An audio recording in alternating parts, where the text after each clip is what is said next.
Okay students, today we will see the next example in method of joints. In the previous example we have seen that method of joints was applicable without any special case in that. Today we have an example wherein we have a special case. Okay.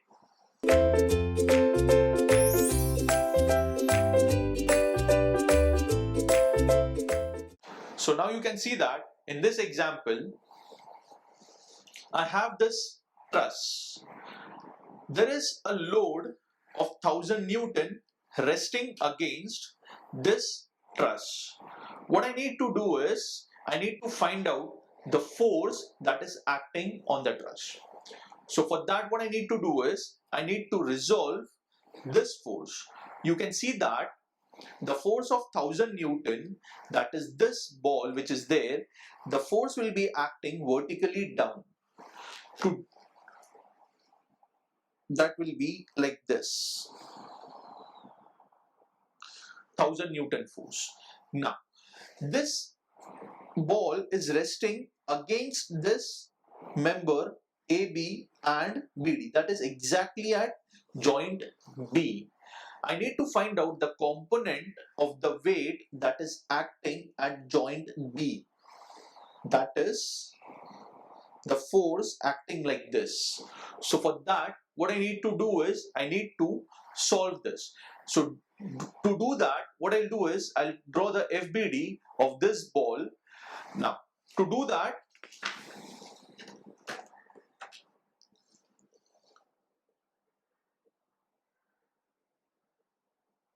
the ball with the weight of 1000 Newton, okay, the reaction force from the truss will be acting in this direction,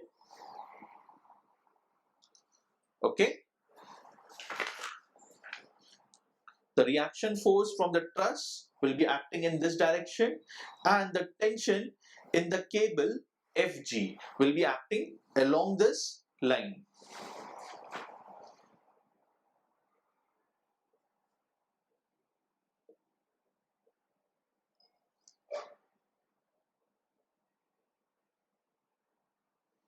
Now, I can apply Lami's theorem to this and find out the unknown forces, that is the reaction force at B and the force in the cable FG. To apply Lami's theorem, I need to find out the angles. Now you can see that the dimensions are given to me already over here. This length, AC length happens to be 20 meters and the length CD happens to be 10 meters. So to find out the angle over here, I can apply the tan ratio, that is opposite side upon adjacent side. So I'll be getting the angle as 26.56 degrees.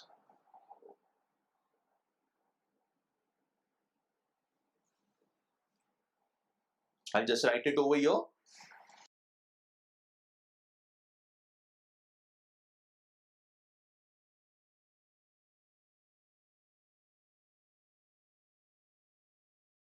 Okay. Now once I have got this, I need to find out the angle of the reaction force. Now we know that the reaction force is always perpendicular to the surface. Now since this angle happens to be 26.56 degrees, the reaction force that is acting in this direction will be perpendicular to this surface. So the angle for that will be 63.44 degrees.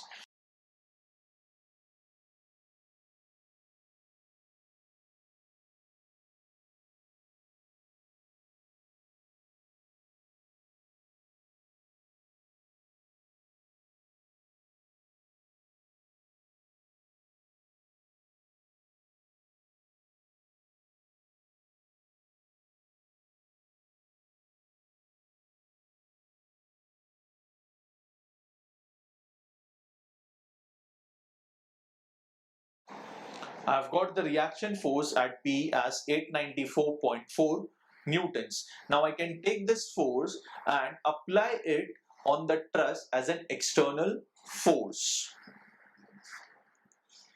So this force is now 894.4 newtons. So that is the only external force acting on the truss. Now I need to find out the support reactions. Then after that I need to find out the forces in each member using method of joints.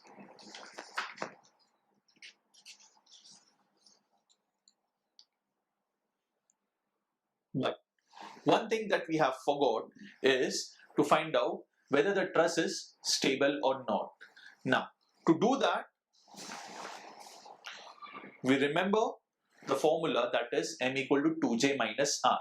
What are the number of members? We need to find out that. The number of members happens to be 7. Since the number of reactions is 3, I need to just find out the number of joints. Number of joints is 5. So you can do the calculations for m equal to 2j minus r and find out whether the truss is stable or not. I can say that the truss is stable because the number of members is 7, joints is 5, reactions is 3. So if I do the simple math, I'll get the left hand side equal to my right hand side. Moving to the next step, that is finding out the support reactions.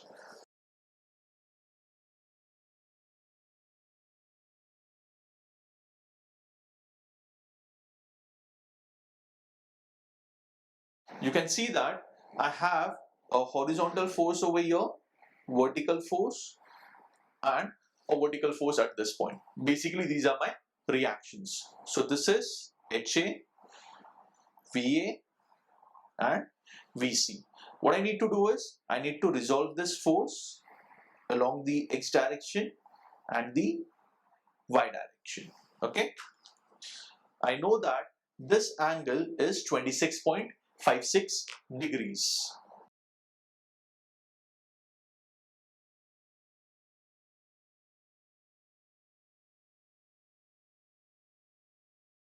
The horizontal reaction that I have got is 400 newtons. Since I'm getting a negative value, that means what? The assumption that I have done of the force acting towards right is wrong. The force, actually the reaction force, is acting towards left. Now, I'll move on to the next equation, that is in the y direction or the vertical direction, summation Fi equal to 0. How many forces do I have in the y direction? So that happens to be the vertical reaction at A, the vertical reaction at C, and this component of the force, that is which is acting vertically down.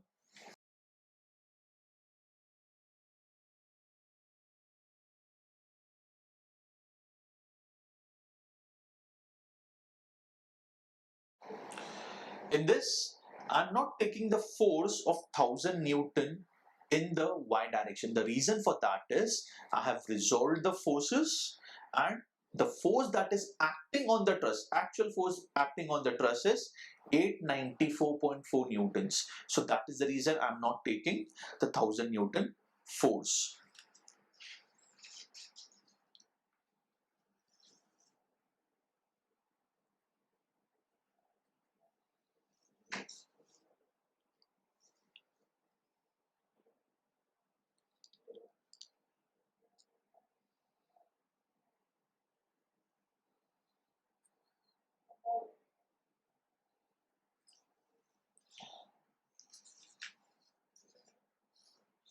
Now, to take moment about A, I need to find out the distances for the horizontal and the vertical force, or what I can do is, I know that this distance is going to be the perpendicular distance because the force is perpendicular on this line, that is AD line. So if I just find out this distance, I can directly multiply the force with the perpendicular distance that I'm having. If you don't want to do that, what you can do is resolve the forces at this point B, take the moment of the horizontal force with this as the perpendicular distance and take the moment of the force, that is the vertical component, with this 10 meters as the distance. You can do either way, you will get the correct answer for that.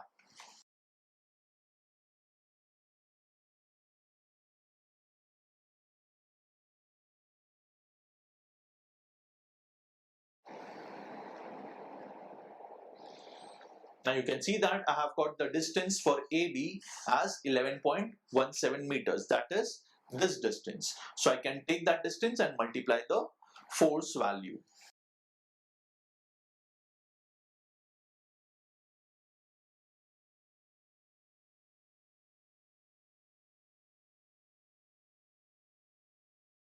I have got the value for the reaction at C as 500 newtons.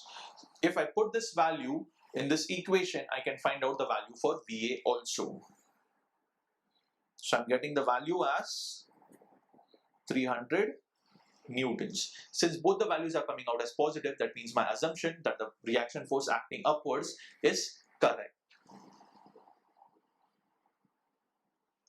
Now, after doing this, what I need to do is I need to apply conditions of equilibrium at the joints and find out the forces in each member.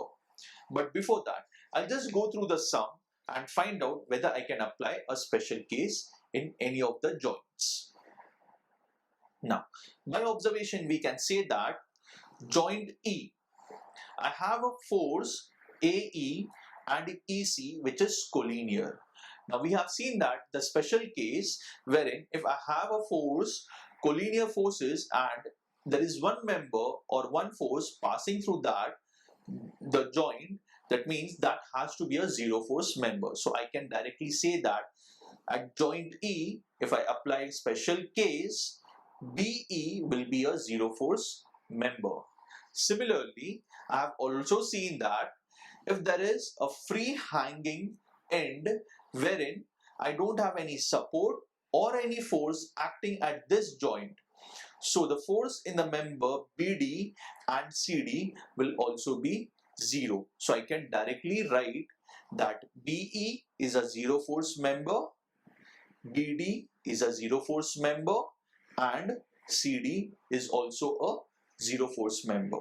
So all I need to do is I need to find out the forces in AB, AE, BC and CE. So if I apply method of joints at two joints, that is A and C, I will solve my sum completely.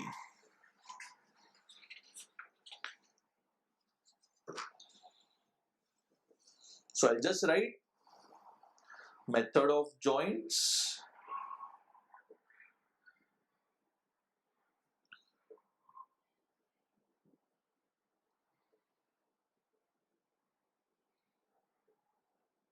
by observation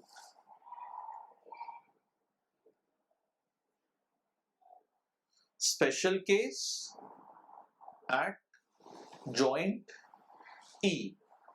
I'm getting force in the member BE as 0. Similarly, special case at joint B.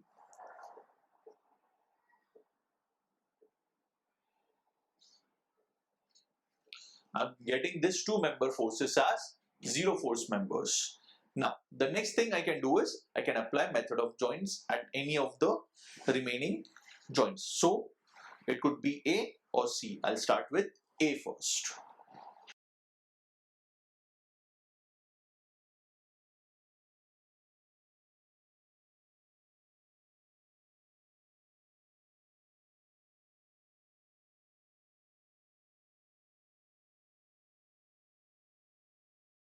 The reactions that I have got, VA was 300 newtons, HA was minus 400, that means the force is acting towards left.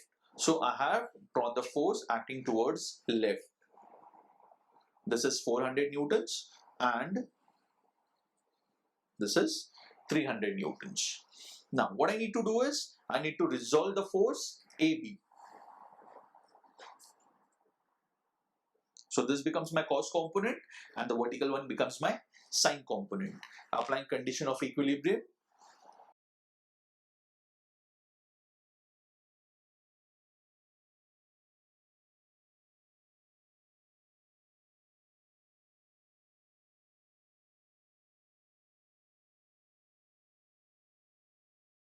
Now what I can do is I can apply vertical reaction condition of equilibrium.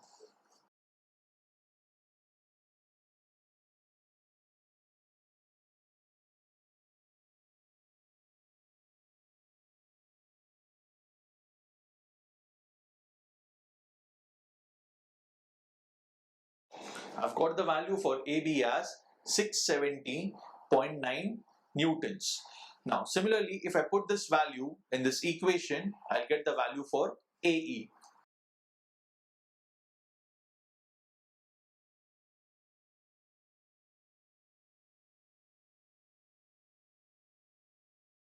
So if I put the value of AB in this equation, I'm getting the force for the member AE as 1000 Newton, positive value. So this is a tensile force member and this is a compressive force member.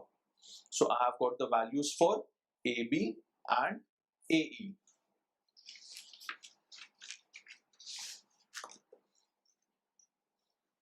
So AB is already done, AE is also done. These are the zero force members. Now I can apply for joint C.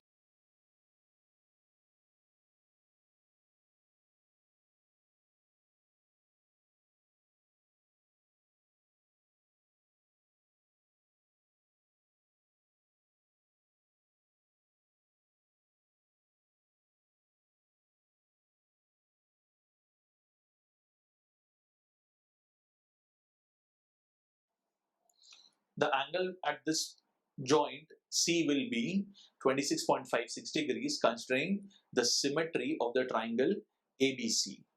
This distance is 10 meters, this distance is 10 meters, this height will be the same because the angle over here is 90 degrees.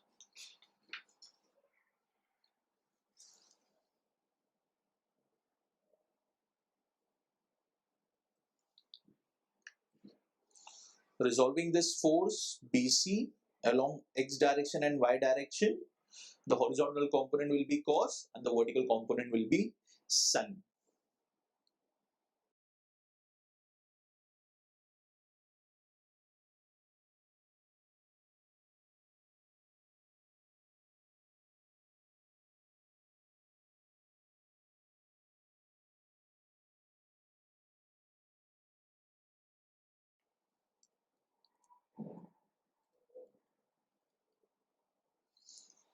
The value that I'm getting for BC is negative 1118.23 newtons.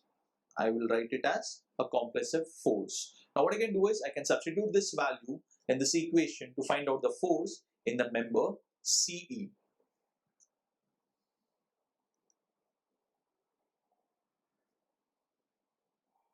This is a negative sign for this force, which is the component which is acting towards left. The value that I'm getting for BC is also negative. So what I'll do is I'll put a negative value over here, that is minus 1118.23. So minus of minus, this becomes plus. I'll take it on to the right hand side. Again, it will become minus. So minus 1118.23 cos of 26.56.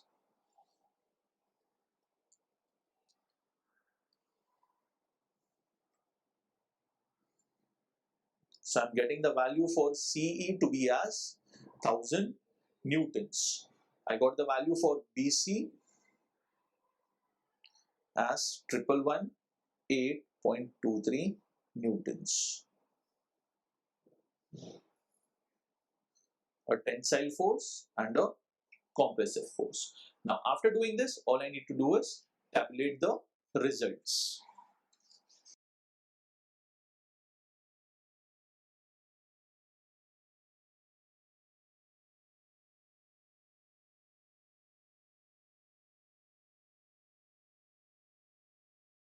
AB, we have got the value as negative 670.9 newtons. So I'll write the value 670.9 and I'll give the nature as a compressive force. AE, I have got it as 1000 newtons. So I'll give the nature as tensile. You can see in this paper over here that AE is 1000 newtons and it is a tensile force. Now, by observation, we have already said that BE is a zero force member. So I can directly write over here BE is a zero force member.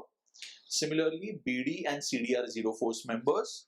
So BD and CD will be zero force members. Then I have done the calculation for CE and BC. CE is 1000 newtons tensile. So this will become 1000 Newton, a tensile force, and BC will be 1118.23 compressive force. And the unit for that is Newton. Okay. So I hope that you have understood this sum very easily. Thank you.